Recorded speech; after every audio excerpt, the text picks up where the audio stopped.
अखण्डमण्डलाकारं व्याप्तं येन चराचरं तत्पदं दर्शितं येन तस्मै श्री गुरवे नमः। अज्ञानतिमिरान्धस्य ज्ञानाञ्जनशलाकया चक्षुरुन्मीलितं येन तस्मै श्री गुरवे नमः। गुरुर्ब्रह्मा गुरुर्विष्णुः गुरुर्देवो महेश्वरः गुरुरेव परं ब्रह्म तस्मै श्री गुरवे नमः। तस्मै श्री गुरवे नमः।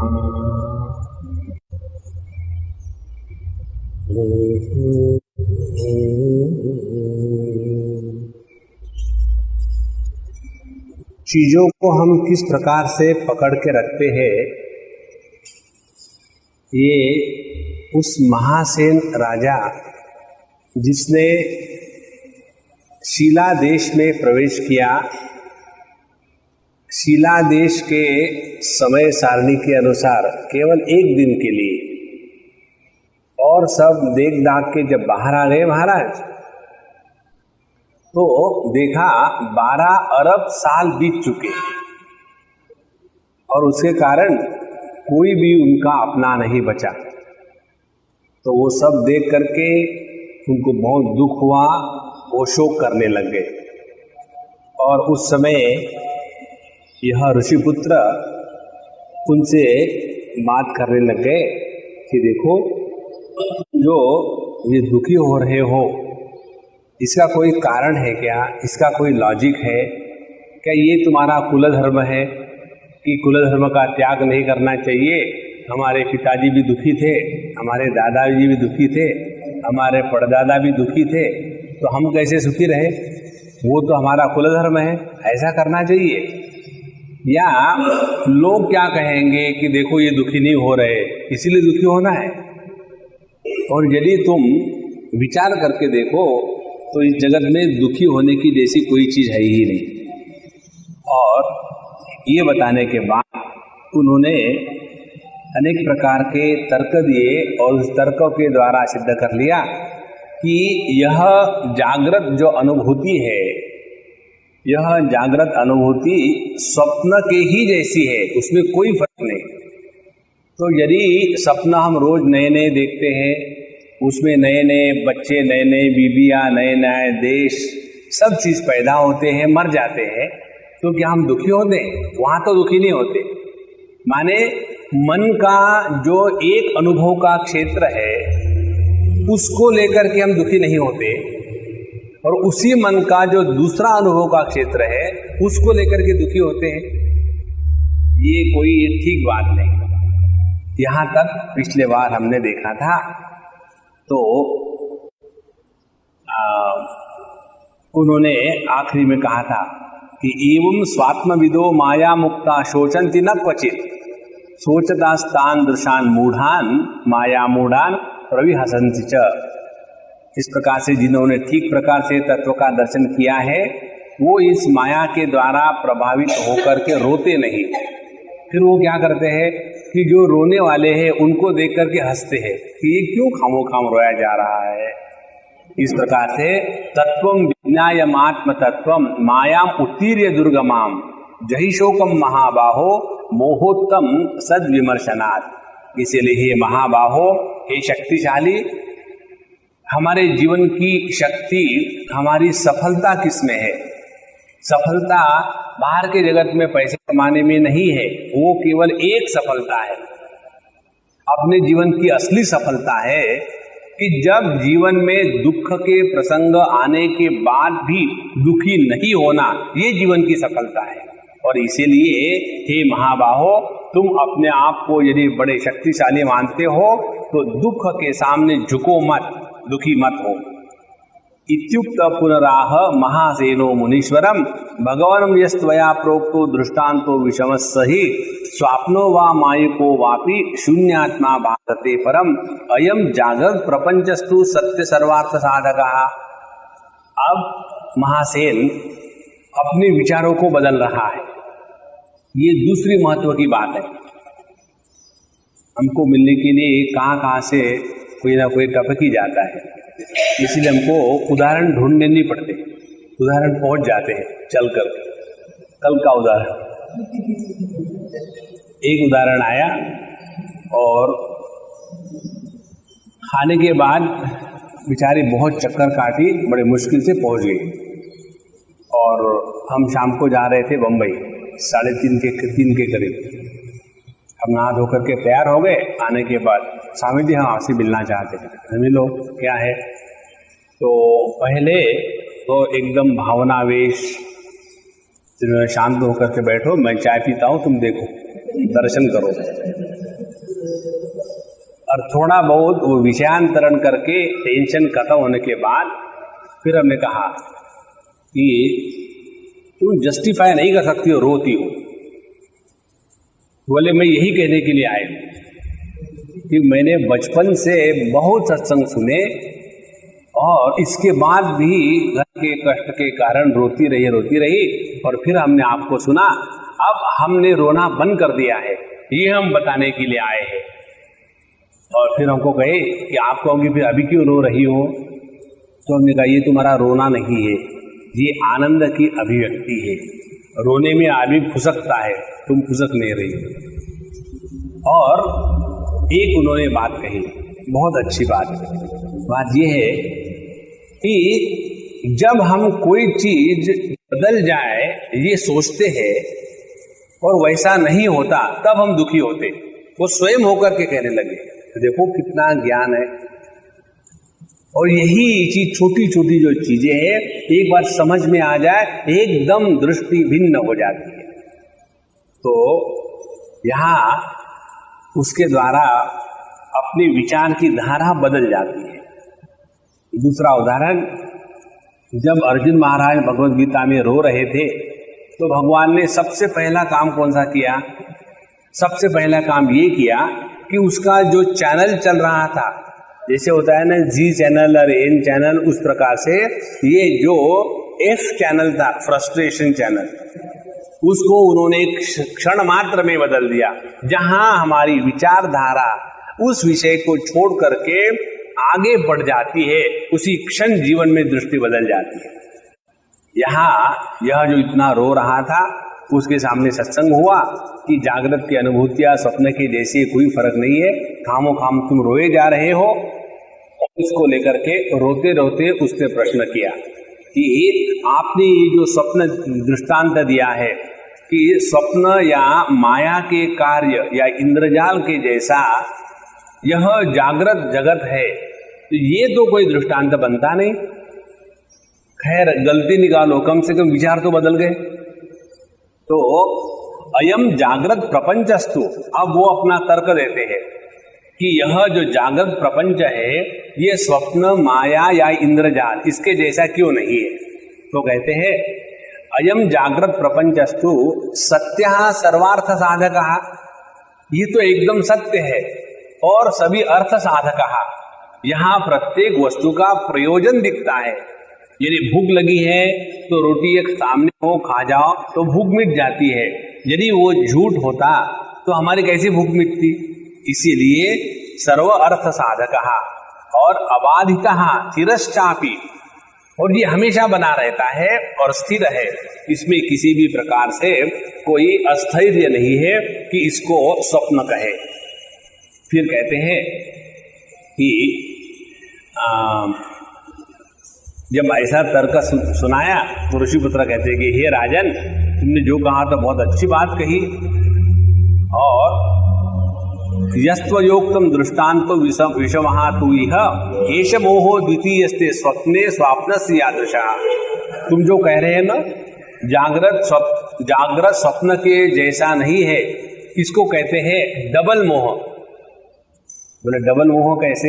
वैसे जैसे समझो कोई सपना देख रहा हो और उसने सपने में ये देखा कि कोई व्यक्ति आकर के उसके ऊपर गोली चला रहा, मार रहा। मैंने पहले एक सपना और उस सपने में ऐसा कल्पना करी कि कोई व्यक्ति आकर के मार रहा, और जब देखा सपना जारी है और देखा तो पता चला कि अपना ही छोटा बच्चा उसने झूठ मूठ की पिस्तौल लेकर के सामने आया और डिशिंग करने लग गया। इस प्रकार से स्वप्न में भी तुमको भ्रांति हो गई, इसलिए यह द्वितीय स्वप्ने स्वाप्नस्य यादृशा एष मोहः। अब जहां तक कि तुम्हारा ये सवाल है कि स्वप्न के वस्तुओं का कोई प्रयोजन नहीं होता, अर्थ सिद्धि नहीं होती, तो उदाहरण बताते हैं कि स्वाप्न वृक्षोपि तत्काले किम न साधयते हितम पांथानाम किम न हरति तापम छाया प्रधानतः। स्वप्न में यदि हम देख रहे हैं कि एक कोई व्यक्ति पांथ चल रहा है, बहुत गर्मी है, धूप है, और वो जाकर के एक वृक्ष के नीचे खड़ा हो जाता है, तो उसको उस गर्मी से छुटकारा मिलता है। तो होता तो है, कैसे कहते हो कि स्वप्न पदार्थ से कोई अर्थ सिद्धि नहीं होती? और फलाद्य ही स्वाप्न मर्त्यादीन न तर्पयति किम वद। और इस स्वप्न में जो फल इत्यादि खाद्य पदार्थ है, क्या वो खा करके स्वप्न पुरुष की प्यास नहीं मिटती? जरूर मिटती है। स्वप्ने को बाधित स्वप्न क्वास्तिर अश्च उपलक्षितः अखिलम बाधितम जागृत दशायामिति चे शृणु। यदि आप कहो कि यह जो स्वप्न है ये तो बाधित हो जाता है, नहीं रहता हमेशा, तो जागृत के बारे में भी वैसा ही है। कैसे? यदि न बाधितः परदिने अपि, यदि ये कहो कि जागृत बाधित नहीं होता, स्वप्न बाधित हो जाता है, तो ये बात गलत है। सुषुप्ति में जागृत बाधित हो जाता है। और ये कहो कि नहीं दूसरे दिन में वैसे ही दिखता है, तो स्वप्न भी दूसरे दिन वैसे ही दिखता है। स्वप्न में भी जो हमको नित्य रूप से पंच महाभूत दिखते हैं, पृथ्वी अग्नि इत्यादि, तो क्या वो भिन्न होते हैं? वो तो वही होते हैं। इस प्रकार से स्वाप्नस्यापि परदिने न अनुवृत्ति को वावद। इस प्रकार से कह सकते हो कि स्वप्न रिपीट नहीं होता, जरूर रिपीट होता है। ऐसे कभी नहीं होता कि एक दिन स्वप्न में पंच महाभूत देखे, दूसरे दिन में 2.5 देखे, तीसरे दिन में 6 देखे, ऐसा कभी नहीं होता। अनुवृत्ति होती ही है। तो नानुवृत्तिर भाति स्वप्ने इति चेत नृपदेश लो जागृतस्यापि क्वानुवृत्ति भासो नव्यावभासके। यदि कहो कि कल का सपना और आज का सपना एकदम भिन्न होता, तो हम भी ये कहते हैं कि कल की जागृत अवस्था और आज की जागृत अवस्था एकदम भिन्न होती। यदि ऐसा नहीं होता तो कोई भी अपने आप को अंकल, आंटी या दादी माँ, नानी माँ कहने को तैयार नहीं होता। ये धीरे धीरे अपने आप बदलते ही रहता है, वही की वही चीज रोज नहीं रहती। इस प्रकार से नव्ये अनुवृत्ते भानेपि भाति अन्यत्र ते शृणु तथा स्वप्नेति भाति एव अनुवृत्ति ही स्थिर भासने। तो यह स्वप्न दिखने के लिए स्थिर दिखता है, लेकिन उसमें भी अनेक प्रकार के बदल इत्यादि दिखते हैं। मृषा अनुवृत्ति तत्र इति चेत जागृति भी सा तथा सूक्ष्म बुद्धिया विमृश तद्वद वस्तु जागृति संस्थितम। यदि कहो कि जागृत में तो अनुवृत्ति पक्की है और स्वप्न में नहीं है, तो ऐसी बात नहीं। स्वप्न में भी जैसे अनुवृत्ति वही की वही चीज बदलती रहती है, जागृत में भी बदलते रहते। कैसे? कि देह, वृक्ष, नदी, ये नित्य निरंतर प्रवाह बदलते रहते हैं। और यहाँ तक कि बड़े बड़े पहाड़, उनको मूषकैहि उदिकादिभिः शूकरैहि निर्जरादिभिः, बड़े बड़े पहाड़ भी उसके अंदर चूहे चले जाए या नदी उसको काटे, भूकंप आ जाए, तो वो भी बदलते ही है। और इस प्रकार से हमको कहने के लिए है कि पर्वत पक्के हैं, लेकिन वो भी बदलते रहते हैं। आप यदि हिमालय की शिवालिक रेंज पर चले जाओ, शिवालिक रेंज है देहरादून से मसूरी की तरफ जब हम जाते हैं, तो वो जो पहाड़ है हिमालय ही है, वो उसका नाम है शिवालिक पर्वत। आप उस पर देखेंगे पूरे पहाड़ के पहाड़ में शिवलिंग फंसे हुए हैं, जैसे किसी ने डिजाइन बना के रखा है। कारण क्या है कि एक समय में वो नदी का बेड था, और उसमें नदी बहती थी, तो इतना ऊपर, कम से कम 1000-2000 फीट का ऊपर पहाड़, और वहां से वो नदी बहती बहती नीचे काट काट के एकदम वहां वैली बन गई है। तो जो पहले नदी का पात्र था वही अब पहाड़ बन गया है। इस प्रकार से नित्य रूप से ये अपि एवं क्षण भेदिनः, तो सभी के सभी चीजें नित्य क्षण क्षण में बदलती रहते हैं। अथते संप्रवक्ष्यामि पश्य सूक्ष्म धियान रूप परिच्छिन्नान वृत्तिधि समैव जाग्रत स्वप्न जाग्रतो हो अपरिच्छिन्नान वृत्ति कार्येषु अत्यंत दुर्लभा अनुवृत्ति कारणेन रूपेणास्ति हि सर्वदा इति चेत् कारणं रूपम पृथ्व्यादिमयम् किल। हम यदि इस प्रकार का विचार करें कि कल मुझे जो सपना देखा था उसी स्वप्न के लोग आज नहीं दिखते, तो तुम्हारी दृष्टि एक छोटी छोटी बातों में फंसी हुई है, इसीलिए तुमको ये समझ में नहीं आता।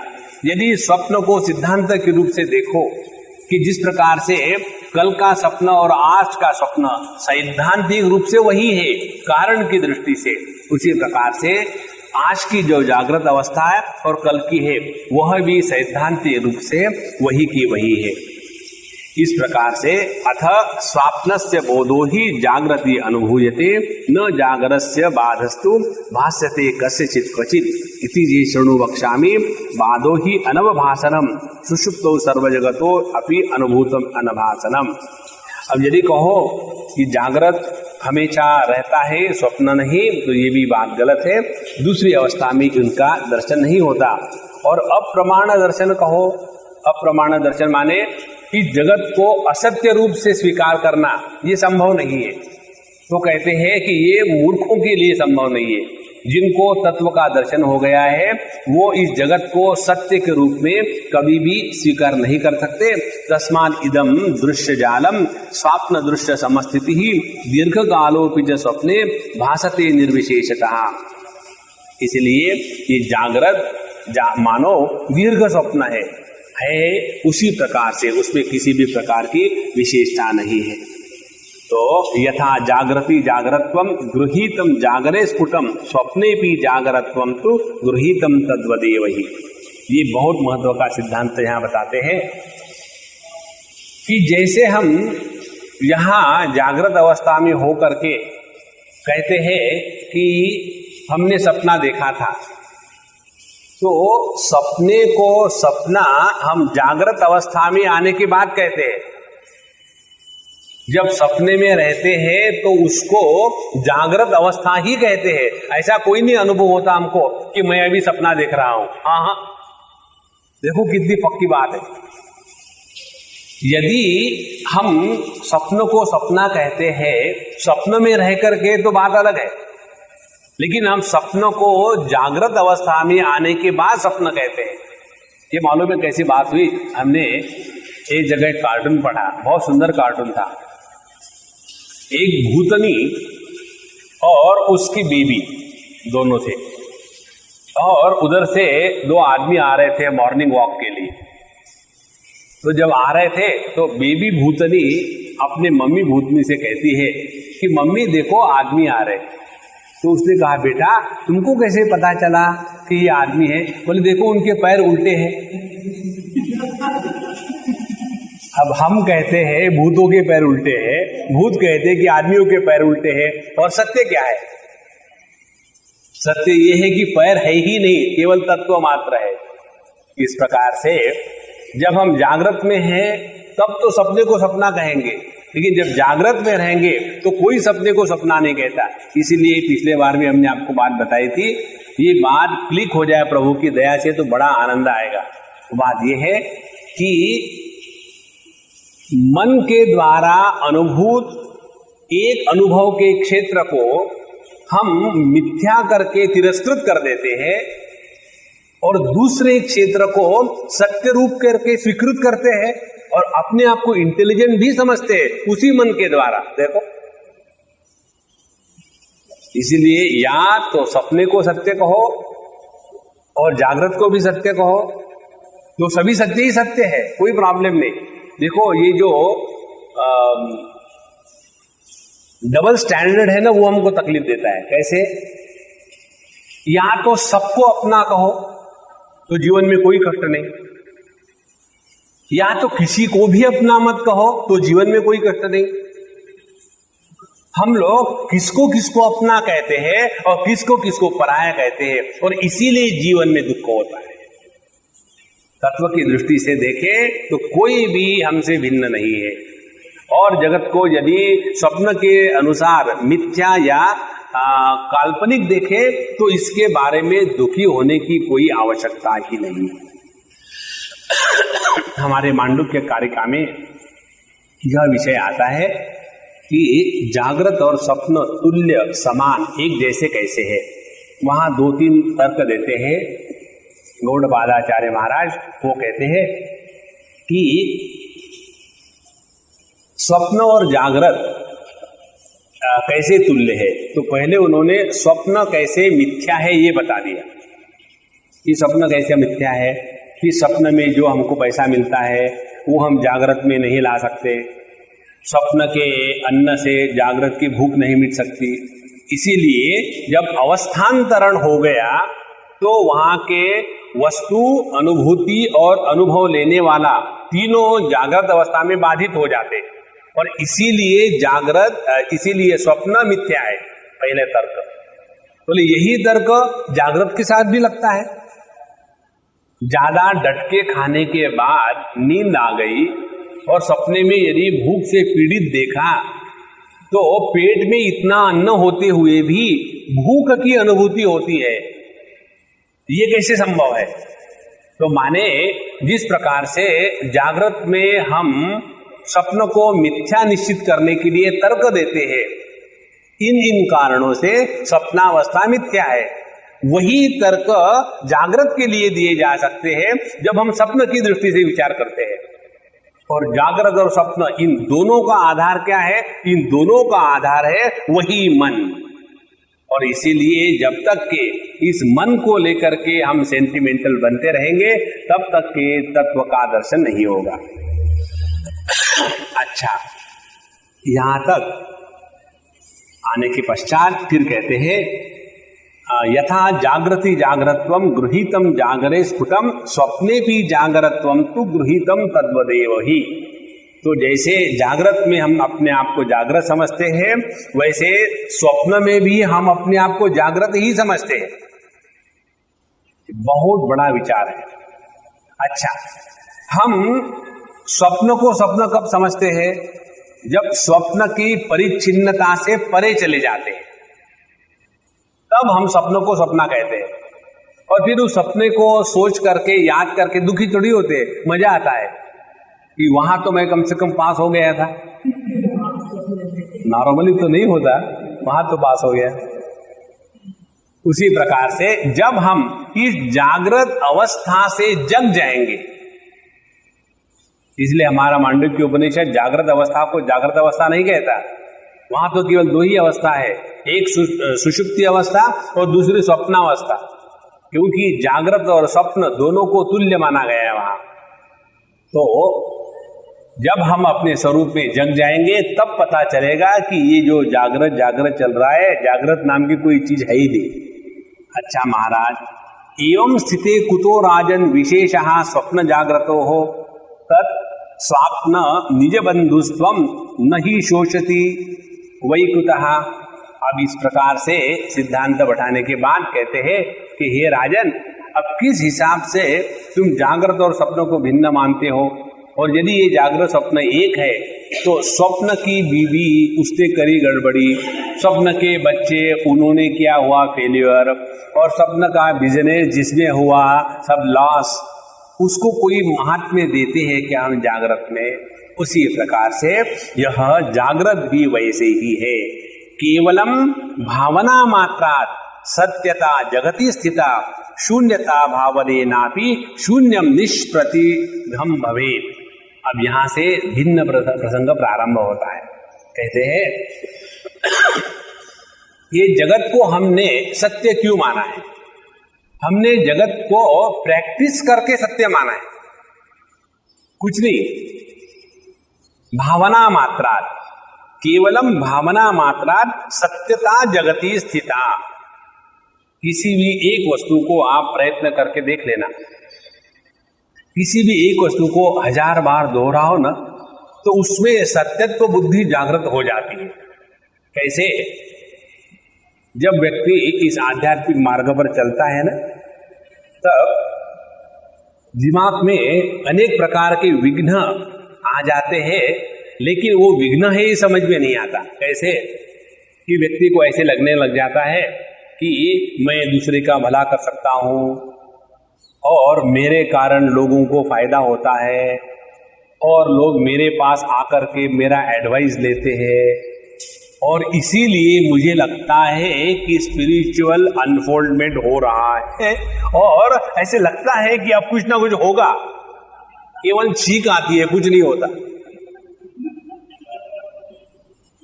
और यहां यदि हम अपने आप को ना सुधारे तो धीरे धीरे लग जाता है कि अब मैं महात्मा बन रहा हूं। जैसे मेंढक अपने आप को बैल के साइज का फुलाने के लिए ट्राई करे तो फूल जाएगा। और इस भावना को ही हम कुछ दिनों के बाद सत्य के रूप में स्वीकारना शुरू करते हैं। इसलिए ये जितना जगत है, ये केवल हमने ही उसको सत्यत्व देने के कारण या महत्व देने के कारण सत्यता को प्राप्त हो चुका है।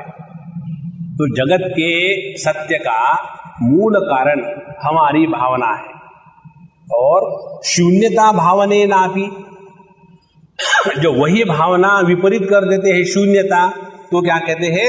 निष्प्रतिघम भवेत्। फिर हम इस जगत के किसी भी परेशानियों से दुखी नहीं होते। जैसे अब ये कॉमन एग्जाम्पल है, पहले विवाह और उसके बाद डाइवोर्स, ये दोनों केवल भावना की चक्कर है। हम विवाह करने के बाद केवल भावना करते हैं कि ये लड़का या ये लड़की, मेरे पति या मेरा पत्नी जो भी है, बिल्कुल बहुत सिंसियर है, अच्छे है, केवल भावना ही चल रही है, बाकी कुछ नहीं होता। इस जगत में कोई सिंसियर नहीं है।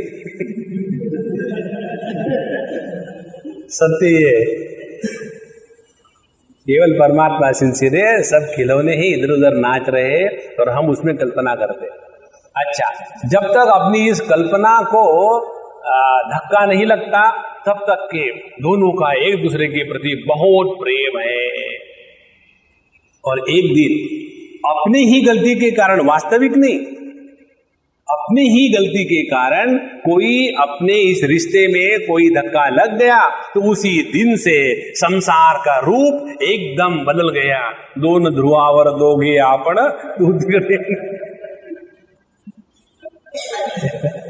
ये सब तमाशा है, इसमें सीरियस लेने की कोई बात नहीं। एक हम आपको बात बताए, दिल्ली की है, और ये बात हुई है दूसरे देश में। हमको दिल्ली में जब थे तब हमको पता चला।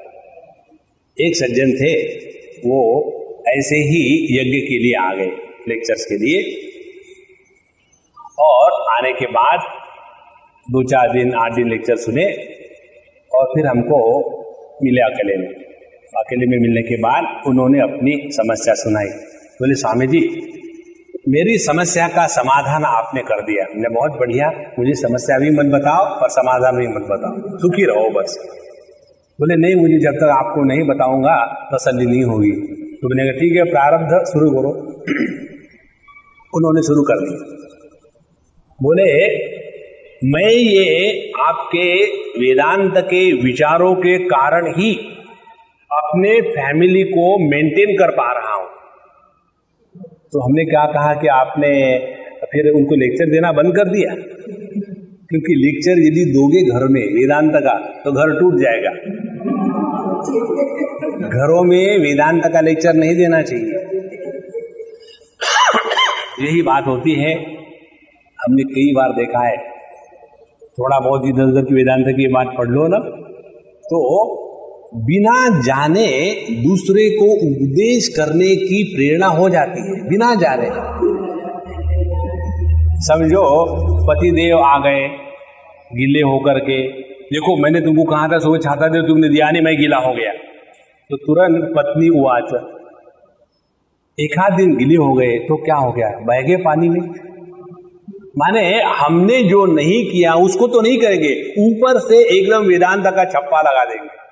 तो धीरे धीरे हमारे जीवन में फिर अलगाव आने लग जाता है। देखो भैया सभी वेदांत श्रोता, life is not logic nor a matter of fact, life is a matter of love.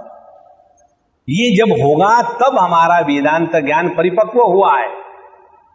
अच्छा, जब हमने उनको पूछा हाँ बताओ क्या है तुम्हारा, तो बोले हमारे घर में हम जो चीज आपको बताने जा रहे हैं वो होने के बाद आप क्या करते। उन्होंने सब अपनी जो परेशानी थी वो बताई। तो हमने कहा हम ये करते कि हम जो है उसको वैसा ही स्वीकार करते, क्योंकि बदल तो नहीं सकते। तो स्वीकार कैसा करें, दुखी होकर के या सुखी होकर के। तो वो निर्णय हम लेते कि हम जितना हो सके दुखी नहीं होंगे। पहले 2-4 दिन कष्ट हो गए, धीरे धीरे भावना करने से आदत हो जाती है। और फिर उन्होंने कहा कि स्वामी जी हमने यही किया। हमारे घर में ऐसे प्रसंग हो गए थे कि कोई सवाल ही नहीं कि हम दोनों और हमारे बच्चे एक घर में रहे, लेकिन रोज हम अपने आप को बड़े कंट्रोल करते थे। और कंट्रोल करना माने क्या, अपने भावना को बदलना। जो कंट्रोल होता है ना अपने आप पर, कंट्रोल माने ऐसा नहीं हाथ पैर पकड़ के बांध के रखना है, ये भावना करना कि यह जो हो रहा है ये मेरे ही कारण है, ये जो हो रहा है इसमें कोई मेरा भला छिपा हुआ है, भगवान नित्य निरंतर मेरे साथ है। ये जितनी भावना करते रहेंगे आप देखेंगे जगत के कष्ट, जगत के सुख दुख हमको उतने दुखी नहीं कर सकते जितने हम पहले दुखी हो सकते। ये है भावना का प्रभाव, ये है भावना की शक्ति। इसलिए कहते हैं हाँ केवलम भावना मात्रा सत्यता जगति स्थिता शून्यता भावने नापि शून्यम निष्प्रतिघम भवेत्। तो जितने भी समस्याएं हैं ये भावना के द्वारा निर्मित है और भावना के द्वारा ही नष्ट हो सकते हैं। ये प्रसंग आपको पाश्चात्य संस्कृति में बहुत मिलते हैं। दोनों मिलते हैं प्रेम के बहाने, प्रेम खत्म हो जाता है तब शादी करते हैं और फिर कुछ दिनों के बाद उनको समझ में आ जाता है कि they are not meant for each other but they are mad at each other. उसके बाद फिर वो निश्चय कर लेते हैं कि let me separate, let me try with another. इस प्रकार से वो 2, 4, 6 बीवियां या पति एक जन्म में बदल लेते हैं। उसके बाद जब एक दूसरे का इंट्रोडक्शन होता है कहीं जाकर के, तो इस प्रकार से स्पष्ट कहते हैं she is my ex wife. जिससे अपने एक्स मिनिस्टर होते वैसे she is my ex wife and she is my latest one, latest design. तो जब वो बताते हैं कि ये पहले मेरी पत्नी थी, तो अब उसको जो कुछ सुख दुख हो रहा है उसका प्रभाव उस आदमी के मन पर नहीं होता। क्यों? कि उसने ये भावना कर ली है कि अब इसके साथ मेरा कोई रिश्ता नहीं है। देखो कितनी सरल बात है। इसका मतलब गलत मत निकालना। इसका मतलब ये है कि हम यदि अपने जीवन में भावना के ही कारण जगत में सुखी दुखी होते हैं, ये समझ लिया, तो हम अपने भावना को बदलने का जो प्रयास करेंगे उसको कहते हैं आध्यात्मिक साधना। और भावना ही अप्रमाणत्वम वैधुर्येण स्थिरीकृता भवेत् तदात्म भावेन सत्यमेतन महीपते। इसलिए जब हम भावना के द्वारा इस जगत के सत्यत्व का त्याग करेंगे तब ये जगत हमको कभी कष्ट नहीं कर सकता। निदर्शनम तत्र चेदम जगत एतत् दृष्टमेवते इमं शैरम परिक्रम्य यो वै पश्याव संप्रति। अब ये भावना के द्वारा किस प्रकार से भिन्न अनुभूतियां होती है, कहते हैं कि अभी मैं तुमको बताता हूं। कैसे? ये जो बड़ी शिला है जिसमें हम लोग अभी घुस के वापस आए थे, वहां एक दिन रहे, और बाहर आकर के 12 करोड़ वर्ष चले गए। अभी तो किया तो तुमने एक्सपीरियंस, बोले हाँ चलो। उसका उन्होंने हाथ पकड़ लिया और हाथ पकड़ करके उसको चक्कर लगाई, और वो था हार्डली 1-आधा किलोमीटर का चक्कर। और चक्कर लगाने के बाद फिर बोले देखो ये कितना टाइम लगा तुमको आने में, आधे घंटे में हम चक्कर लगा के आए। और इतना छोटा सा यह पत्थर, और इसके अंदर में इतना विस्तार युक्त संपूर्ण विश्व, और बाहर का 12 अरब वर्ष बीत गए। This is the time scale in the outer world. और इस पत्थर के अंदर में जो तुमने मेरी निर्माण करी हुई सृष्टि देखी, वहां तुमने केवल एक दिन में देखा। अब इसे ये बताओ कि पत्थर के अंदर में तुमने जो अनुभूत किया था वो सत्य था कि ये जो देख रहे हो ये सत्य है? देखो, इसी एक चीज को लेकर के जनक महाराज को उपदेश प्राप्त हुआ था। हम अपने जागृत अवस्था के अनुभूतियों में इतने व्यस्त हो जाते हैं कि विवेक युक्त विचार करने को तैयार ही नहीं। यदि हम स्वप्न को मन का खेल कह करके तिरस्कृत करते हैं, तो जागृत अवस्था भी तो मन का ही खेल है, कुछ नहीं है दूसरा। कहते हैं एष जागृत उत स्वप्न सत्यो मिथ्यात्मको पिवा शैल लोके एक दीनम तत्र 12 अर्बुदा वत्सरान अनुभूतास्ते सत्यासत्ति विवेचय विवेचनम नास्य भवेत् स्वप्नयो भिन्नयो इव। यदि तुम इस शिलादेश के अनुभूति को और बाहर के अनुभूति को कंपेयर करना चाहोगे तो ये कंपेयर हो ही नहीं सकता। कैसे? एक स्वप्न में हम भिखारी बने, दूसरे स्वप्न में हमारा अनुभव हम प्राइम मिनिस्टर बने। तो ये दो स्वप्नों का कोई कंपैरिजन नहीं है, क्योंकि दोनों में कोई तथ्य नहीं है। इसी प्रकार से तस्मात् एतत् विद्धि जगत भावना मात्र सारकम अभाव्यमानम च एतत्तु लीयते क्षण मात्रतः। और इसीलिए ये संपूर्ण जो जगत है केवल अपने भावना का ही विस्तार है। देखो भैया, जगत जगत किसको कहते हैं?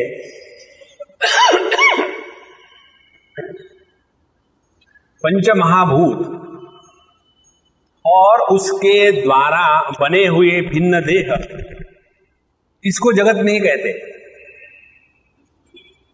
जगत तब प्रारंभ हो जाता है कि जब इन सभी देहों में एक देह को हम मैं के रूप में स्वीकार करते हैं, और इसीलिए बाकी देहों को मैं नहीं हूं इस रूप में स्वीकार कर लेते हैं। और फिर ये जो भिन्नता की भावना है, अब देखो इसमें कौन सा लॉजिक है। सपना जब हम देखते हैं, उस सपने में कितनी सारी चीजें होती है, जड़ से लेकर के चेतन तक, लेकिन उन सभी में से एक देह के साथ हम तादात्म्य करके ये अनुभूति करते हैं कि मैं अच्छा सपना देख रहा हूं, मैं बुरा सपना देख रहा हूं, कोई मुझे मदद कर रहा है, कोई मेरा दुश्मन है।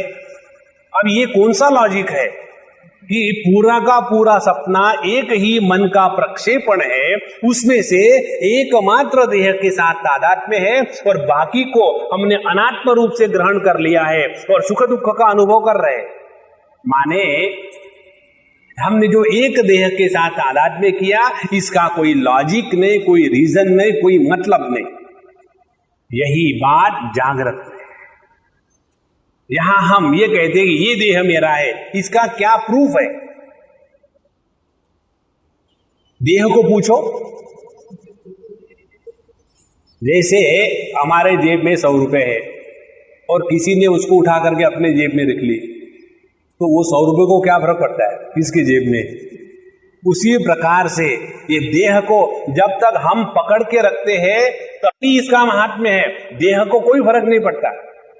जैसे गर्मी के दिनों में या जाड़े के दिनों में जब लोग सोते हैं और उस सुषुप्ति अवस्था में स्थूल देह के साथ तादात्म्य एकदम समाप्त हो गया है, और उस समय आप देखेंगे वो रज़ाई के अंदर में या बगल में एक कुत्ता जाके सोता है, और दोनों भी आदमी और कुत्ता साथ साथ बड़े प्यार से सोते हैं, क्योंकि उस समय दोनों ने भी अपने स्थूल देह के साथ तादाद में छोड़ दिया है। उस समय उस स्थूल देह को ये नहीं होता कि देखो मैं कुत्ते के साथ कैसे सोता हूं, मैं कोई पढ़ा लिखा थोड़ी हूं, है ना। इसीलिए यहां कहते हैं अभाव्यमानम चेतत्तु लीयते क्षण मात्रतः। जहां हमने अभाव्यमानम भावना का तिरस्कार कर दिया, यह संपूर्ण सृष्टि संपूर्ण जगत एकदम क्षण मात्र में नष्ट लीन हो जाता है। तस्मात् शोकम जहि नृप वीक्ष स्वाप्न समम जगत स्वाप्न चित्र भित्ति भूतम स्वात्मानम संविदात्मकम। अब यहां से बहुत सूक्ष्म विचार करते हैं, कहते हैं इस प्रकार से इस जगत को स्वप्न तुल्य समझ करके इसका तिरस्कार करो, उसका तिरस्कार करे, फिर हम कौन है, हमारा दूसरा प्रश्न। तो कहते हैं कि तस्मात् शोकम जहि और स्वाप्न चित्र भित्ति भूतम स्वात्मानम संविदात्मकम मत्वा, अपने आप को यह स्वप्न जिस दीवाल पर खींचा गया है, उस दर्पण रूपी दीवाल को जो शुद्ध चेतना है, संवित रूप है, उसके रूप में अपने आप को स्वीकार करो। देखो ये जो विचार है इस त्रिपुरा रहस्य में 10 बार रिपीट हुआ है, और ये विचार जब समझ में आ जाएगा तब समझ लेना हमने बहुत बड़ी छलांग लगाई है अपने आध्यात्मिक विचार में। जब हम दर्पण में किसी प्रतिबिंब को देखते हैं तो उसका विश्लेषण करें, तो विश्लेषण ये होता है कि एक दर्पण में जो जो प्रतिबिंबित है वो वास्तविक नहीं है, पहली बात। दूसरी बात, वो जो दर्पण है वो सॉलिड है, और उस सॉलिड दर्पण के अंदर में जो आकाश है जिसमें सारा का सारा जगत बैठा हुआ है, उस सॉलिड दर्पण के अंदर में यह अवकाश प्राप्त आकाश कहां से आया? तो हमको क्या कहना पड़ेगा कि यह जो सॉलिड दर्पण है, जो घनीभूत आईना है, वही अपने आप को अवकाश के रूप में अभिव्यक्त कर रहा है, पहली बात। दूसरी बात, उसमें जो भिन्नता है जड़ और चेतन की, तो वही एक दर्पण एक स्थान में जड़त्व के रूप में अभिव्यक्त हो रहा है और दूसरे स्थान में चैतन्य के रूप में अभिव्यक्त हो रहा है, क्योंकि दर्पण में दिखी हुई जड़ता और चेतनता दोनों तुल्य है। जैसे दर्पण में एक चित्र हमने देखा प्रतिबिंबित कि एक चिड़िया आकर के कुछ दाने चुग रही है, तो उस जो दाने का प्रतिबिंब है वो भी सत्य नहीं है और जो चिड़िया है वो भी सत्य नहीं है, और ये हम समझते हैं इसीलिए दुखी नहीं होते, चिड़िया समझती नहीं इसीलिए दुखी हो जाती है। तो यही अपने आप पर अप्लाई करें कि हम शुद्ध चैतन्य, और इस शुद्ध चैतन्य एक दर्पण के दीवाल के जैसा, और इस दर्पण के दीवाल के जैसे शुद्ध चैतन्य पर यह विश्व रूपी चित्र पेंट किया गया है, रिफ्लेक्ट हो गया है, और इसीलिए एक ही चैतन्य कहीं आकाश के रूप में, कहीं पंचभूतों के रूप में, कहीं जड़ के रूप में, कहीं चेतन के रूप में, कहीं द्रव्य के रूप में, कहीं क्रिया के रूप में, कहीं ज्ञान के रूप में अभिव्यक्त हो रहा है। इस प्रकार से इस जगत का वास्तविक तात्पर्य इस चेतना को अपने स्वरूप में जानने में है। सो दर्पण प्रतिबिंब मत्वा संस्थितोसि यथा तथा जागृत चित्र दर्पणम चे आत्मानं चिदात्मकम परमानंदित स्वान्तः भव शीघ्रम महीपते।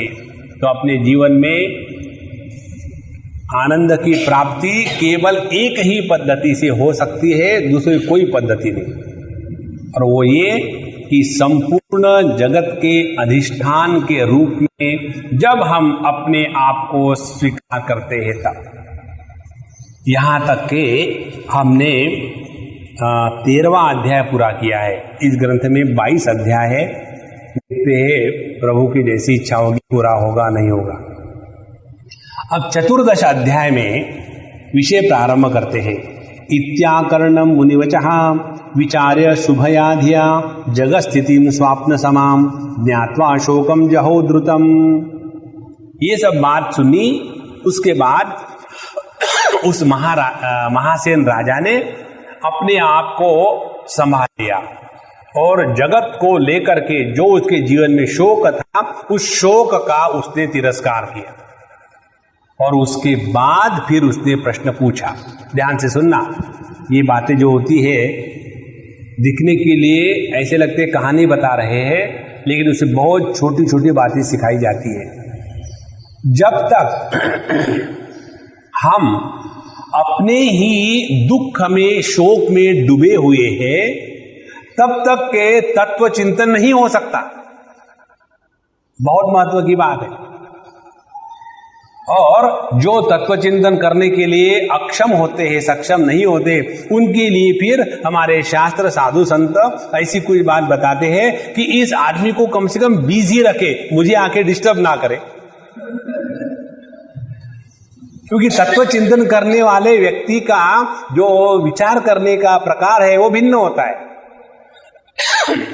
हमने शायद आपको बताया होगा, एक अम्मा हमारे लिए खाना लाती थी, अमेरिका की बात है, और आकर के कभी कोई बोलती नहीं थी। तो जो कोई बोलता नहीं तो हमको बड़ा अच्छा लगता है, तो खाना खिलाती थी चली जाती थी, और हमने कभी पूछा भी नहीं बोलती तो बहुत अच्छा है। एक दिन बोलने लग गई तो हमने कहा कि अम्मा आप बोलती भी हो, मुझे लगा आप बोलती नहीं।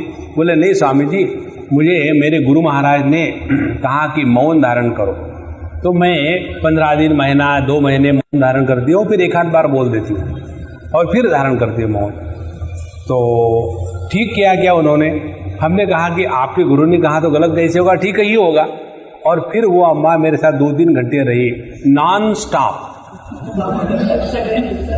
इतना जबरदस्त हो रहा। उसके बाद मैंने कहा कि आपके गुरु महाराज का नाम क्या है, उन्होंने बताया। हमने कहा कि धन्य है वो कि जिन्होंने आपको योग्य प्रकार से साधना करने की निर्देश दिए। तो समझिए ठीक बताया, बिल्कुल ठीक बताया। उन्होंने क्या बताया कि कभी कभी 6-6 महीने 2-2 महीने कर लिया करो, बोले ऐसे नहीं, हमेशा के लिए। अब ये देखो, मौन करना या लिखते रहो दुनिया भर की चीज, जैसे राम राम राम राम राम राम राम, ये इसके द्वारा क्या होता है मालूम है, कम से कम वो व्यक्ति दूसरे को जाके डिस्टर्ब नहीं करता। इससे ज्यादा कोई लाभ नहीं है। Please understand this. हमको अपने मन में जब तक के इस जगत को भर के रखे हैं, अपने ही सुख दुख में दबे हुए हैं, तब कहाँ परमात्मा का चिंतन मनन या स्मरण हो सकता है। यहाँ इसीलिए बताते हैं इति आकर्ण्य। इस प्रकार से विवेक विचार प्राप्त होने के पश्चात उस महासेन राजा ने अपने अंतःकरण से शोक मोह का त्याग कर दिया। इसीलिए हमारे भगवान शंकराचार्य कहते हैं सत्संगत्वे निस्संगत्व। सत्संग करने के बाद भी हम अपने घर के, समाज के छोटी मोटी चीजों को लेकर के दुखी बने रहेंगे तो ये तो सत्संग हमने किया ही नहीं। इसीलिए आप देखेंगे सत्संग में भिन्न भिन्न प्रकार के लोग आते हैं। एक प्रकार के लोग जिनको घर में नींद नहीं आती, वो कहते हैं कि स्वामी जी आपको क्या बताएं, आपके वाणी में एनेस्थीसिया है।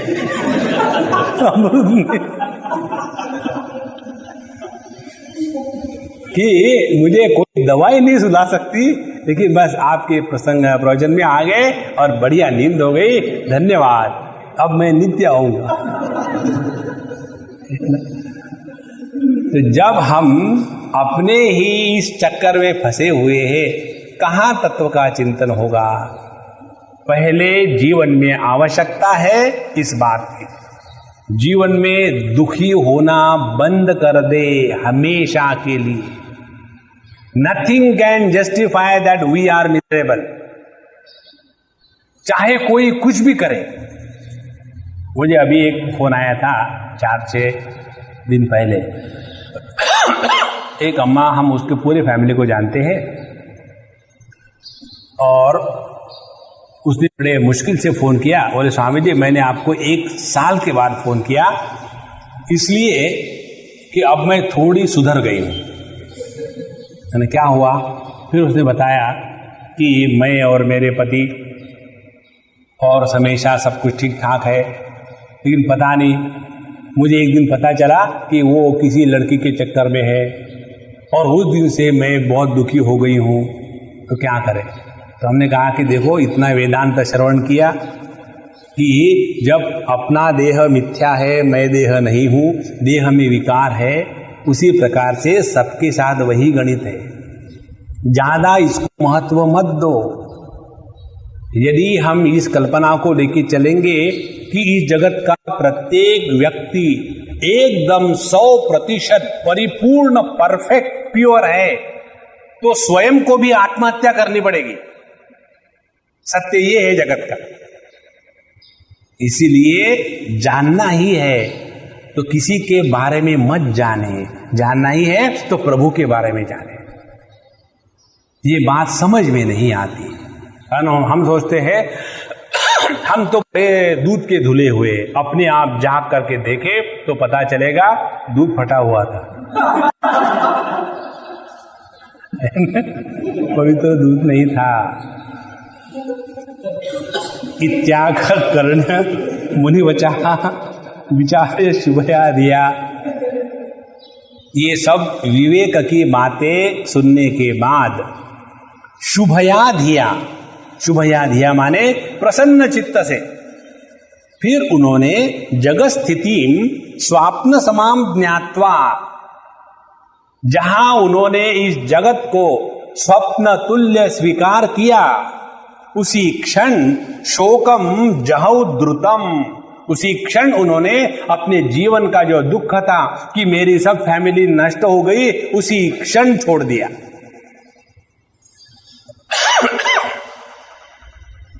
नारद भगवान के जीवन में एक कहानी आती है, भागवत पुराण में बताते हैं।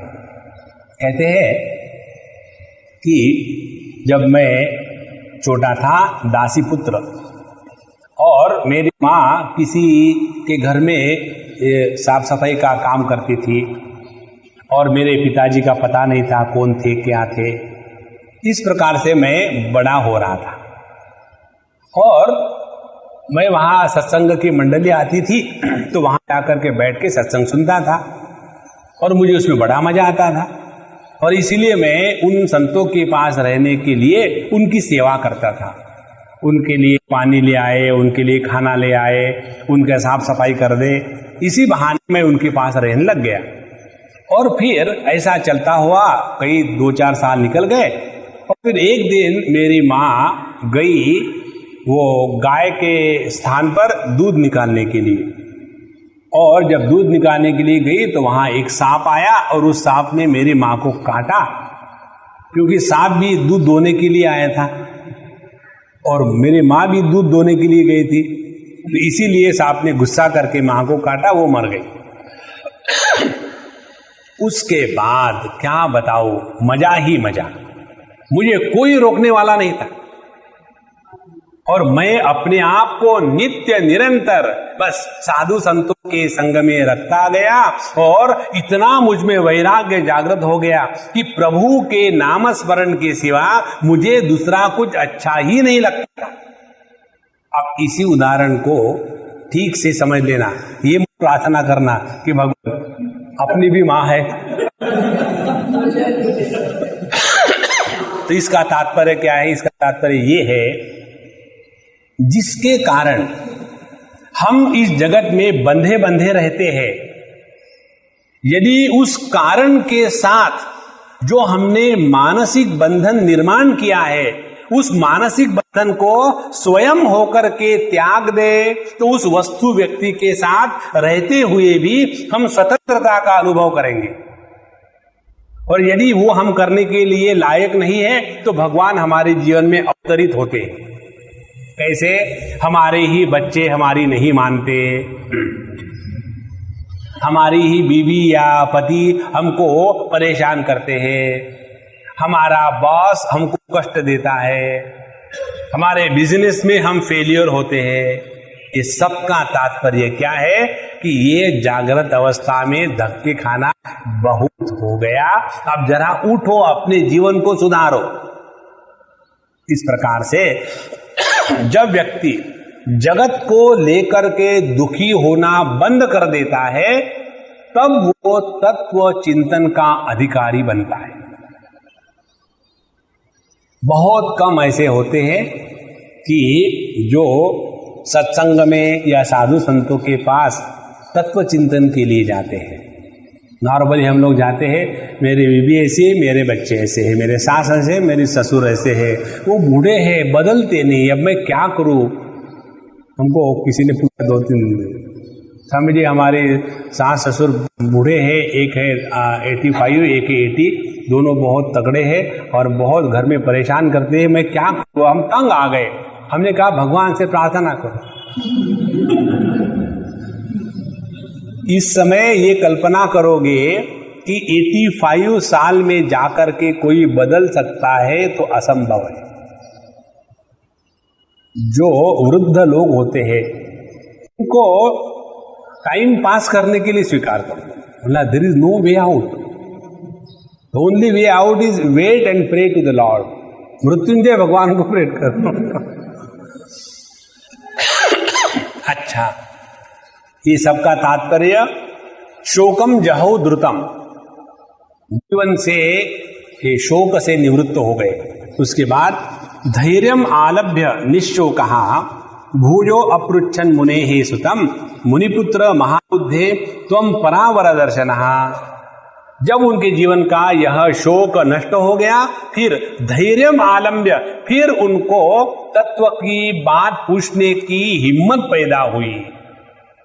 देखो, हमारा मुंडकोपनिषद कहता है नायमात्मा बलहीनेन लभ्यः, यह आत्म तत्व डरपोक लोगों को प्राप्त नहीं हो सकता। डर किसका? डर इसका कुछ छूट जाएगा, कुछ छूट जाएगा, कुछ छूट जाएगा। जो व्यक्ति कोई चीज छोड़ने को या छूटने से डरता है वो तत्व की प्राप्ति नहीं कर सकता। इसलिए धैर्यम आलभ्य, धैर्य के द्वारा निशोक हो करके उसने फिर जाकर के उस मुनिपुत्र को कहा कि हे महाबुद्धे त्वं परावर दर्शनः, आप तो सर्वज्ञ है, आपको सब कुछ पता है। और तथा अपि अविदितम किंचित मन्ये स्यात् इति लेशतः पृच्छामि यत् अहं तन्मे कृपया वक्तुम अर्हसि। अब आपने जो बताया वो मुझे समझ में तो आ गया काफी हद तक, लेकिन फिर भी मेरे मन में कोई ना कोई डाउट है, वो मैं पूछता हूं, आप जरा बताइएगा।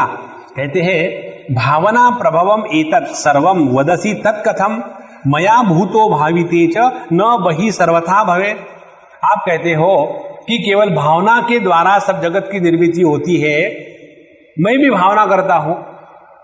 अभी इस समय में तुरंत एक बढ़िया रसगुल्ले का पात्र आ जाए, नहीं आता। या मैं भी भावना करता हूं कि मुझे लॉटरी का टिकट लग जाए, नहीं लगता। तो आप जो कहते हैं कि ये जगत भावना मात्र है और भावना हम भी करते हैं लेकिन होता कुछ नहीं, तो कहते हैं ये किस प्रकार से हम स्वीकार करें। मया भूतो भाविते, मैंने अगेन एंड अगेन फिर भावना करी, न बहि सर्वथा तथा भवेत्, बाहर वैसा कुछ नहीं होता। त्वया तु भावना सिद्ध्या शैललोकः प्रकल्पितः अथापि देश कालश्च युगपद विविध कथम। और आपने केवल अपने भावना शक्ति के द्वारा इस शिलालोक का निर्माण किया था। अब मेरे सामने प्रश्न ये है, तो दो प्रश्न हो गए कि आपने भावना करके शिलालोक का निर्माण कर लिया, मैं भावना करता हूं तो मच्छर भी उठ के नहीं जाता, वो वहीं रहता है।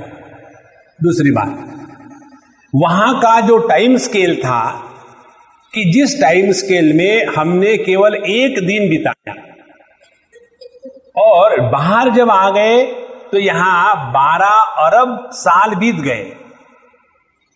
दूसरी बात, ये बाहर का आकाश इतना विस्तार युक्त है और उस शिला देश का आकार एकदम छोटा था।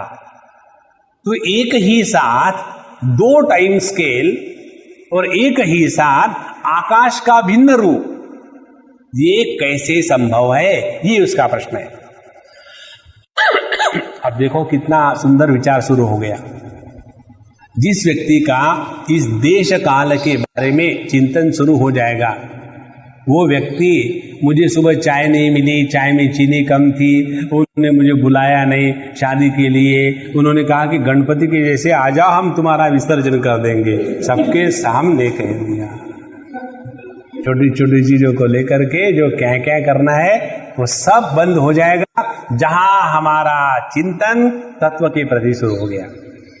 अब ये पूछने के बाद, तत्र असत्यम अन्य तरफ कथमं तन मया ईरम इति पृष्ठो मुनिसुतः प्रवक्तुम उपचक्रमे। तो कहती ये दो मेरी अनुभूतियां हैं, स्वप्न में जो देखी वो, ये शिला देश में देखी वो और जागृत में देखी वो, और इन दोनों में मुझे सत्य की अनुभूति आ रही थी। तो इन दोनों में से कौन सा सत्य है, क्या दोनों असत्य है, इसके बारे में मैं कुछ निश्चय नहीं कर रहा हूं, इसीलिए आप मुझे बताइए क्या करें। अब यहां भावना का तात्पर्य क्या है, इसको बताने के पहले एक दो चीज हम बता दें आपको, जो हमने हमारे स्वामी जी में देखी। वो ये है कि साधक का जीवन ऐसा हो कि जिसके द्वारा हम अपने ज्ञान का अनादर ना करें। जो अपने ही ज्ञान का अनादर करता है वह साधक नहीं, और जब हम अपने ज्ञान का अनादर कर लेते हैं तो हमारी भावना करने की क्षमता नष्ट हो जाती है। एक दो उदाहरण से पता चलेगा। जैसे हम लोग अपने बच्चों को बोलते हैं, भैया ऐसा मत करो, जोर जोर से हंसा मत करो, ठीक से बैठा करो, समाज में बैठे हो, तो हम कहते हैं अपने बच्चों को, वो नहीं मानते। वही बात उन्हीं शब्दों में कोई साधु संत कहते हैं तो मान लेते हैं। देखो, जब हम अपने ही घर में होते हैं तो हमेशा झगड़े बने रहते हैं। तो उसी अपने घर में एक आध दिन कोई साधु संत आता है, दो रोटियां फाड़ के चला जाता है, और उसके बाद केवल एक सहजता से शब्द उच्चारण करता है, दुरितांचे तिमिर जाओ विश्वस्वधर्म सूर्य पाहो। दो शब्द कह के चला जाता है, उसके बाद घर में एकदम शांति। क्या हो गया?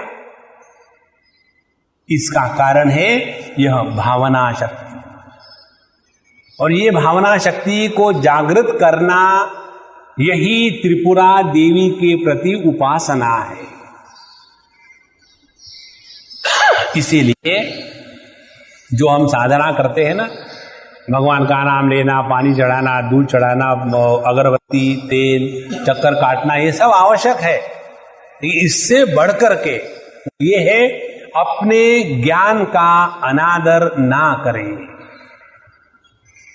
जब हमने निर्णय ले लिया है कि सुबह हमको 5 बजे उठना है, 4 बजे उठना है, तो किसी भी हालत में there cannot be any justification which can prove कि नहीं वो क्या था, कुछ नहीं था।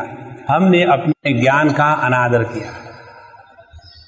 जब हम किसी को कुछ समय देते हैं तो भले वो आवे ना आवे, हमको अपने संकल्प का पालन करना है। ऐसा करते करते करते धीरे धीरे धीरे अपने संकल्प में शक्ति आ जाती है। अब हमारे संकल्प में भी शक्ति क्यों नहीं है? इस प्रकार से जब कोई माता पिता अपने बच्चे को सुबह से शाम तक डांटते ही रहते, गुस्सा ही करते रहते, तो बच्चे क्या कहेंगे?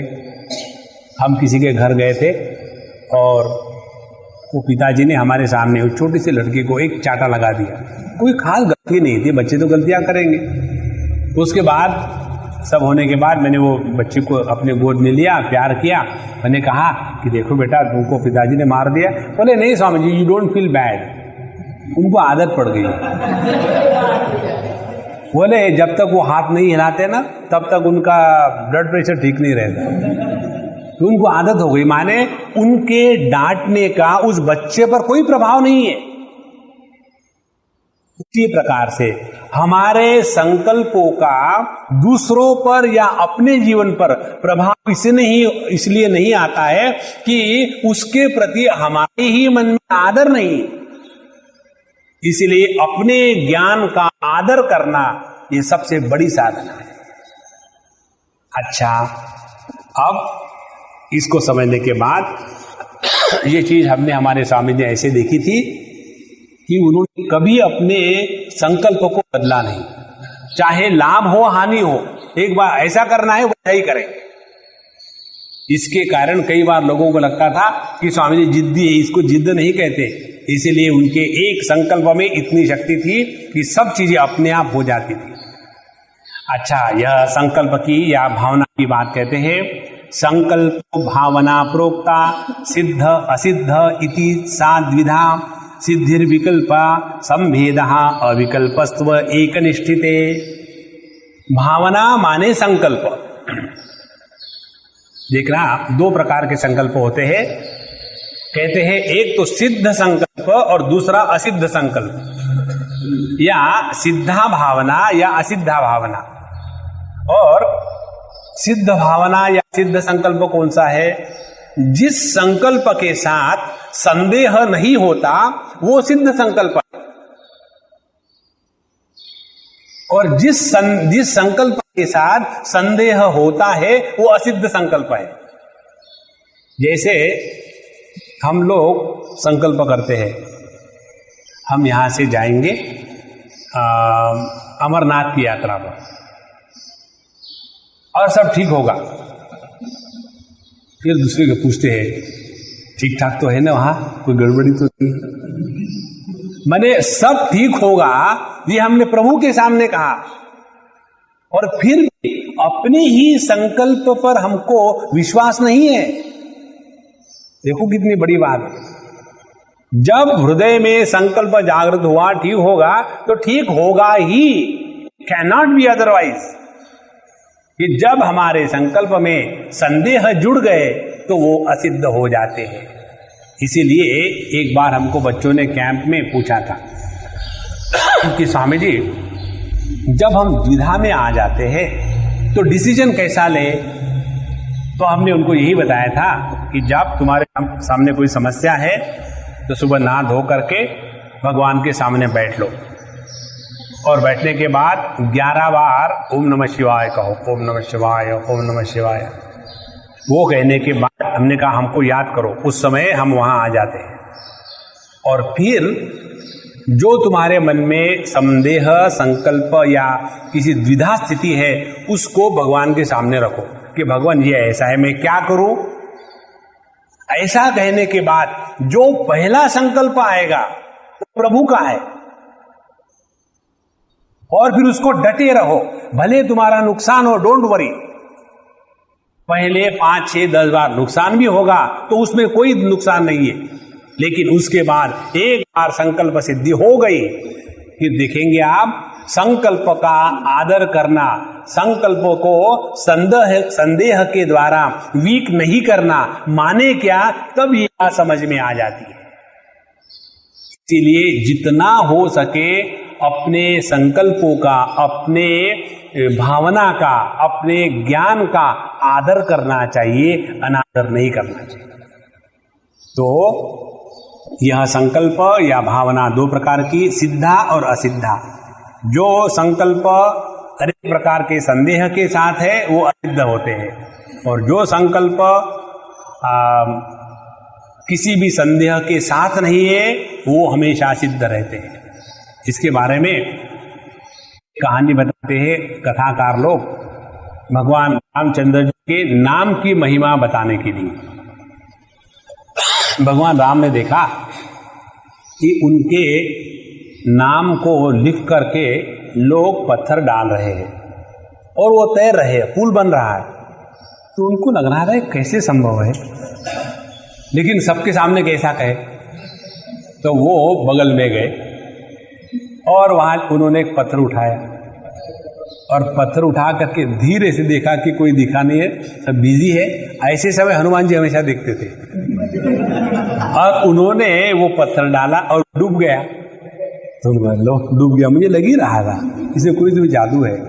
फिर हनुमान जी ने ऊपर से कहा, सियावर रामचंद्र की चाचा तू देख रहा था, देख रहा। तो ये क्यों हो रहा है? फिर हनुमान जी तो भगवान के भक्त थे, उन्होंने कहा कि भगवान जिसको आप छोड़ देते हो वो कैसा तरेगा,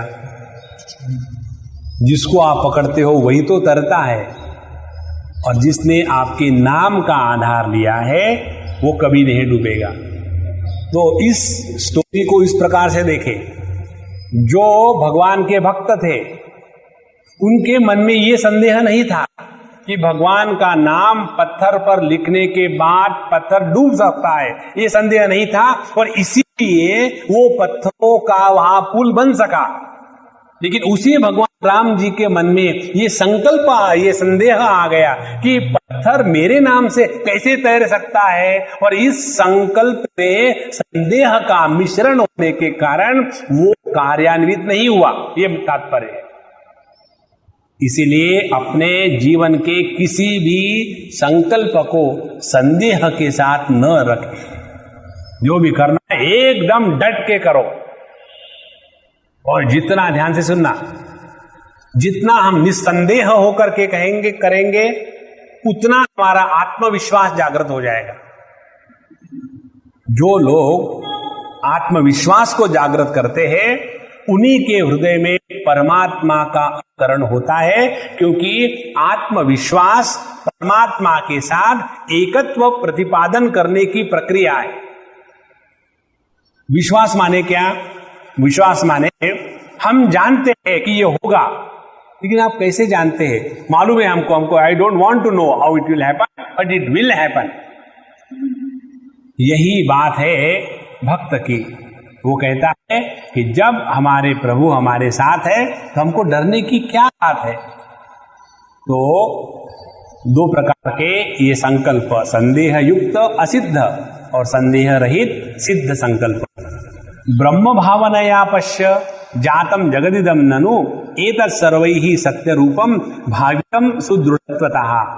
अब देखो, यह संपूर्ण जो जगत है ये केवल ब्रह्म भावनया पश्य, यदि इस संपूर्ण जगत को ब्रह्म भावना के अनुसार देखे कि ये संपूर्ण जगत परमात्मा मात्र है, जबरदस्ती झूठ मूठ ये दोनों गुण हम सब में है, तो ये जो दो गुण है इसमें लगावे। हमने आपको पहले भी बताया था कि अपन के लाइफ में कन्हैया के सिवा कोई आता ही नहीं। जबरदस्ती मानना मान मैं तेरा मेहमान, और इसको आप डटे रहो डटे रहो, देखो आप वैसी अनुभूतियां आने लगेगी। यदि कोई व्यक्ति ऐसी कल्पना करता है कि मैं जो करता हूं ना वो फेल ही होता है, तो भगवान कहेंगे तथास्तु, because that is what you are wanting. इसीलिए अपने इस ब्रह्म भावना के द्वारा पश्य जातम जगदिदम, जब ये संपूर्ण जगत को ईशावास्यमिदं सर्वम यत्किंच जगत्याम जगत तेन त्यक्तेन भुंजीथा मां गृदक कस्य सिद्धनम। अब ये संपूर्ण जगत को ब्रह्म भावना या भगवान से भर के देखना माने क्या? माने ये अपने जीवन के प्रत्येक अनुभूति को, अपने जीवन के प्रत्येक घटना को ऐसा विचार करके घटाए कि जिसके द्वारा हमारा संबंध उसी क्षण प्रभु के साथ लग जावे। देखो, करना कुछ नहीं है, हमारे सामने जो है उससे हमको सुख दुख नहीं होते, जो है उसके साथ हम कैसा व्यवहार करते उस पर निर्भर है कि हम सुखी दुखी होते या नहीं होते। जैसे दो प्रकार के ड्राइवर, एक गाड़ी चला रहा है, सामने से बहुत ट्रैफिक है, दूसरा भी गाड़ी चला रहा है, सामने से बहुत ट्रैफिक है। एक ड्राइवर ऐसा है कि पूरा ट्रैफिक को क्रॉस करके चले जाता है और अपना काम भी प्रेम से करता है, वो विक्षेप को प्राप्त नहीं होता। दूसरा ड्राइवर सामने एक कोई भी वस्तु देखने के बाद उसके ऊपर उसका भाष्य लिखना शुरू कि अपने भारत देश का कभी भला नहीं होगा। अब छोटा सा रास्ता क्रॉस करते समय एक छोटी सी भैंस आ गई, उसके लिए इतना बड़ा दुखी होने का क्या कारण है? आप शुक्र करो कि वो भैंस आपके घर में नहीं आई। We should thank the government also. इसीलिए ब्रह्म भावनया, यदि हम इस प्रकार का विचार करें कि किसी भी विचार को घुमा फिरा करके प्रभु के पास ले आवे, ये जो विचार हम आपको बता रहे हमारा नहीं है, हम चोर है, सबके पकड़ पकड़ करके आपको बताते हैं। ये विचार आता है हमारे तुलसीदास जी महाराज के रामचरितमानस में। वो कहते हैं कि कामी ही नारी प्यारी जिमी, लोभी ही प्रिय जिमी दाम। जिस प्रकार से कामी पुरुष जगत में जब विचरण करता है तो उसके मन में काम के सिवा दूसरा विचार आता ही नहीं, फिर उसको कोई भी बंधन, किसी भी प्रकार का विक्षेप नहीं होता, एकाग्र चित्त से वो कामुक बन करके घूमता है। उसी प्रकार से जो पैसे के पीछे पागल है, वो कहीं भी जाएंगे तो वहां किस प्रकार से दो पैसे कमा सकते हैं यही विचार करेंगे। सत्संग भी करेंगे, कोई पूजा पोथी भी करेंगे तो उसमें भी देखो इसमें इतना प्रॉफिट हो गया, अरे राम।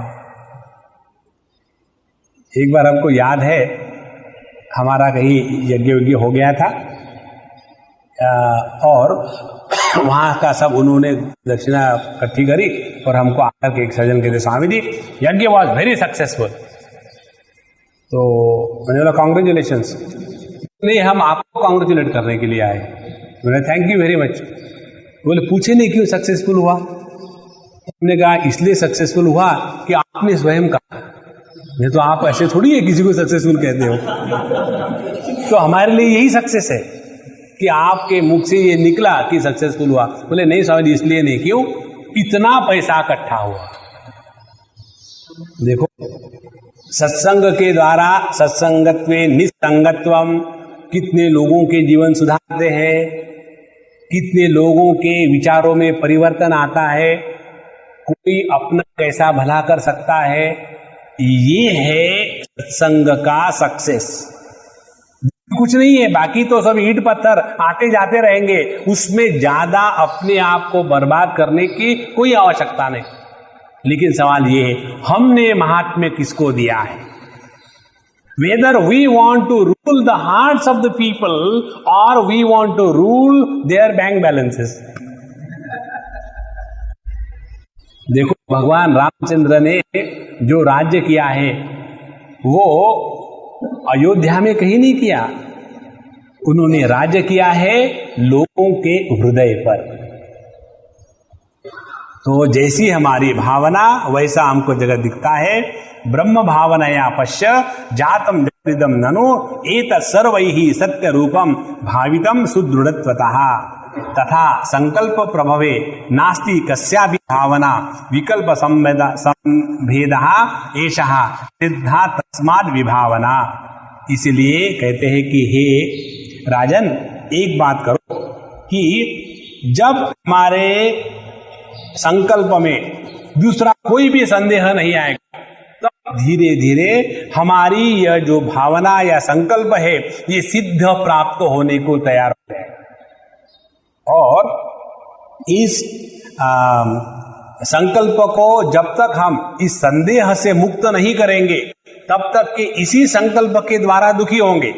आप दो विचार जरा ध्यान से सुनना। पहला विचार, संकल्प के द्वारा हम दुखी होते हैं जब संकल्प में संदेह मिला होता है, और इसी संकल्प के द्वारा हम जगत की कोई भी वस्तु प्राप्त कर सकते हैं यदि इस संकल्प में संदेह का वायरस न लगा हो तब। इसीलिए हमारी भगवत गीता कहती है संशय आत्मा विनश्यति। संशय का इतना भयानक रोग है, और ये संशय जिसके हृदय में ग्रस लिया है ना, पापी सर्वत्र पापम आशंकते। यदि एक लड़का लड़की कहीं दोनों इकट्ठे होकर के खुश कर रहे हो, हंस रहे हो, हम दूसरे क्या करेंगे, देखो गड़बड़ी हो रही है। एक बार अभी 4-6 दिन पहले की बात है, हम किसी पार्टी में गए, किसी के बर्थडे पार्टी में, और वहां एक लड़का लड़की दोनों जवान, लड़का होगा कोई 20 साल का, लड़की 18 साल की, बहुत मेकअप करके मॉड मोटरसाइकिल पर आए, रोके। हम दोनों को जानते थे, आकर के वो रोक करके आपको नमस्कार चमत्कार किया, हम बाहर जा रहे थे। तो हमने दोनों को ठप किया, जाओ ऊपर जाओ, बढ़िया खाना है, खा के आ जाओ, फिगर के चक्कर में मत पड़ना। हम वहां से निकल गए।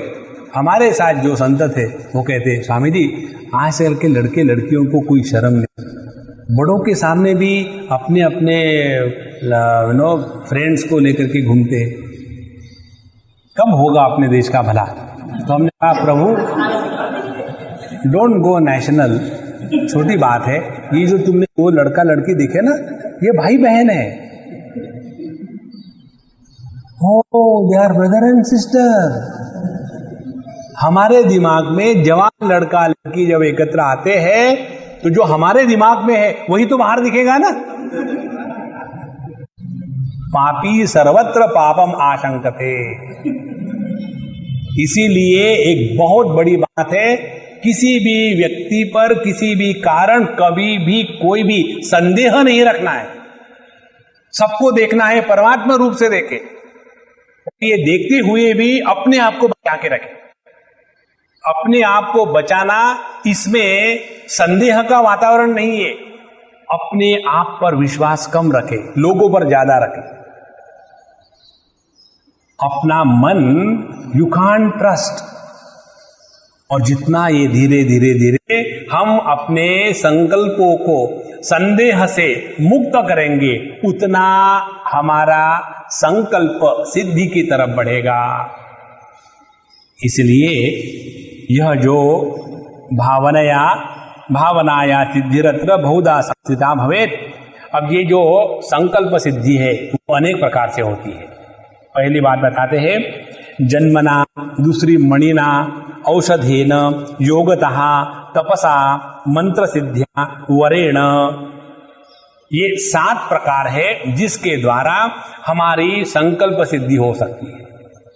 जैसे फिर उदाहरण लेते हैं, ब्रह्मा जी तो जन्म से ही सिद्ध है, और यक्ष राक्षस जो है वो अनेक प्रकार के मणि पहन करके वो अपने आप को सिद्ध बना लेते हैं। अनेक प्रकार के जो देवता है वो औषध भक्षण करके सिद्धियां प्राप्त कर लेते हैं। योगी योगाभ्यास के द्वारा सिद्धि प्राप्त कर लेते हैं। तपस्वी लोग तपस्या के द्वारा सिद्धि प्राप्त करते हैं, और मांत्रिक मंत्र के द्वारा सिद्धि प्राप्त कर लेते हैं। और इस प्रकार से विश्वकर्मा ने केवल वर के द्वारा उनको वर मिला कि तुमको जैसी इच्छा होगी वैसा तुम कंस्ट्रक्शन कर सकते हो, किसी बिल्डर के पास न जाकर के। इस प्रकार से विश्वकर्मा को वर प्राप्त्या सिद्धिर भवेत्। इस प्रकार से अपने संकल्प को संदेह रहित स्थिर करने के लिए ये अनेक प्रकार है। अब इसके बारे में इस प्रकार से हम अपने संकल्प को सिद्ध करें, और संकल्पों को सिद्ध करना माने क्या, ये 2 बातों का विषय इसके आगे है। इसको हम अगले बार देखेंगे। अब यहाँ विराम करते हैं। ओम पूर्णमदः पूर्णमिदं पूर्णात् पूर्णमुदच्यते पूर्णस्य पूर्णमादाय पूर्णमेवावशिष्यते। ओम शांति शांति शांति। हरि ओम। श्री गुरु नमः।